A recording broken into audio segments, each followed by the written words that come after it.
What's up, guys? Today I am changing the rear differential oil in my 2014 Honda Recon. I believe the Honda owner's manual refers to the rear differential as the rear final gear case. I've never called it that, but that's kind of this whole assembly. So the tools you're going to need are a ratchet, torque wrench, 17mm socket, 10mm socket, 12mm socket if you remove the rear skid plate, and these little short extensions just make it a little easier, so I use them. And then of course something to catch your old gear oil in. This is the oil that Honda recommends, so that's what I use. If you forget, it's also printed in the casing here right next to the fuel plug.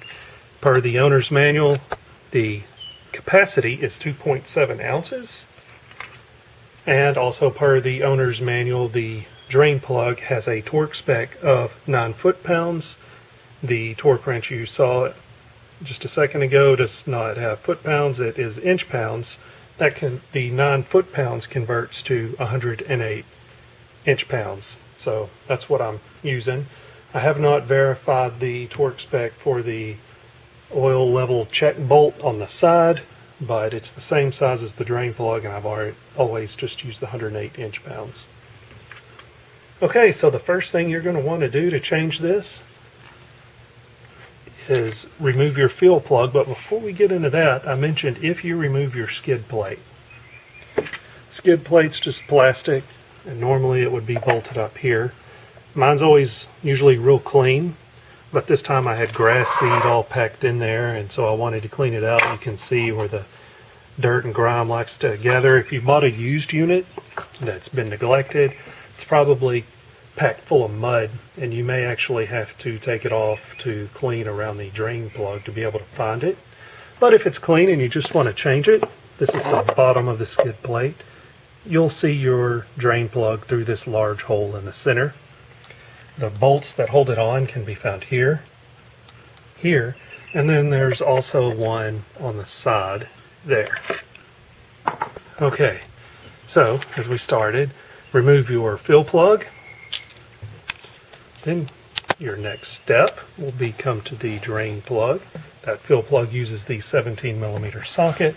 The drain plug is on the bottom, and you can see it real well hanging down.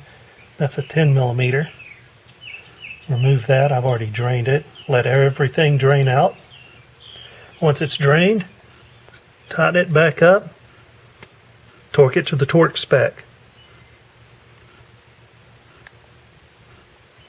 Okay, I just have that finger tight for now. Then come over to your oil level check bolt. It's hard to see. I put this on to throw a rope or a chain around to drag tree limbs around, but it's found here. Right here. Kind of hard to see. And it's also printed on the casing, or stamped in the casing, oil check bolt. So it's real easy to find. Okay, so we've got the drain plug torque to spec. Remove this oil fill bolt, and it has a little washer on it, so don't lose that when you're pulling it off. Luckily, this Honda oil has a nice long neck on it, so begin filling it where the fill plug was, and you fill it until the oil starts to run out of this oil check hole. Once it starts running out, replace the bolt, torque it to spec, and then replace your fill plug. I do not have a torque spec for the fill plug. I just get it snug, go down hand tight, usually grab the ratchet way at the top and just give it a firm twist, and that's all I do. Aluminum is real easy to strip out, so be careful. If you're not necessarily always wrenching on things and this is one of your first projects, just don't overdo it. Anyway, that's it. If anybody finds this helpful, please hit that subscribe button and like the video. Thank you.